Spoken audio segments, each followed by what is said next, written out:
তো আজকে আমি রান্না করব নিরামিষ সোয়াবিন।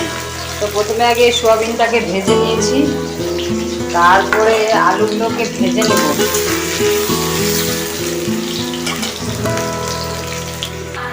আর এইখানটায় জিরা, তেজপাতা আর গরম মশলাগুলোকে একটুখানি ভেজে নিয়েছি কড়াইয়ের মধ্যে। এবার এগুলোকে বেটে নেব। আর এইখানে আলুটা একটু ভাজা ভাজা হোক।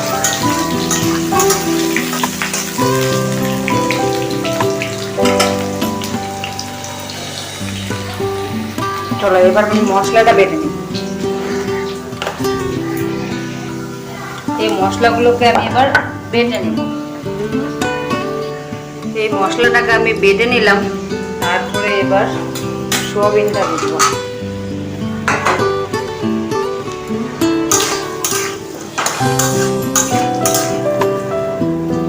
নিরামিষ সোয়াবিনের তরকারিতে একটু তেলটা বেশি লাগে।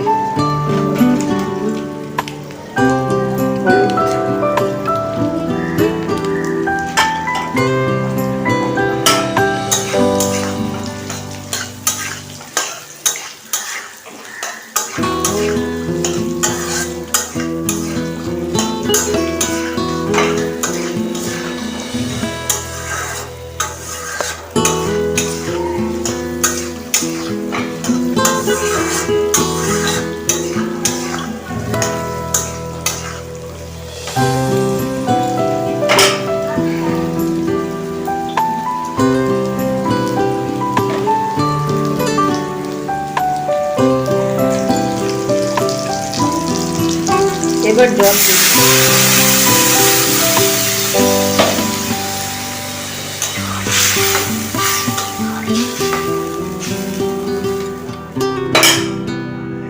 এগুলো এবার সিদ্ধ হোক। আর এইদিকে আমার মেয়েকে আমার কাকিমা খাইয়ে দিচ্ছে। কুটুম, ঠাম্মু খাইয়ে দিল ভাত, তুমি ঝাড় দিচ্ছ, আমি রান্না করছি, তুমি কাকিমুনির কাছে যাও যাও।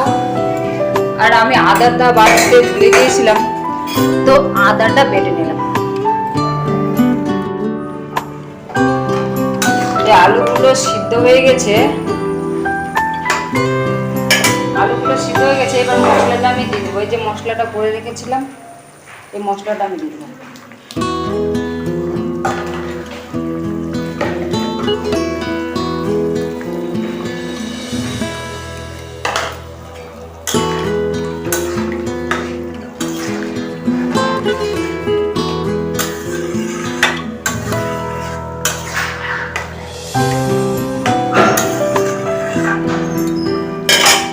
এবার এটা আস্তে আস্তে হবে।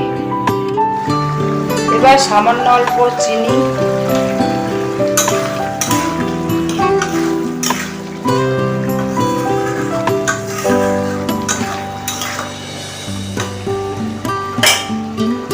তারপরে একটুখানি ঘি, তারপরে অল্প ঘি।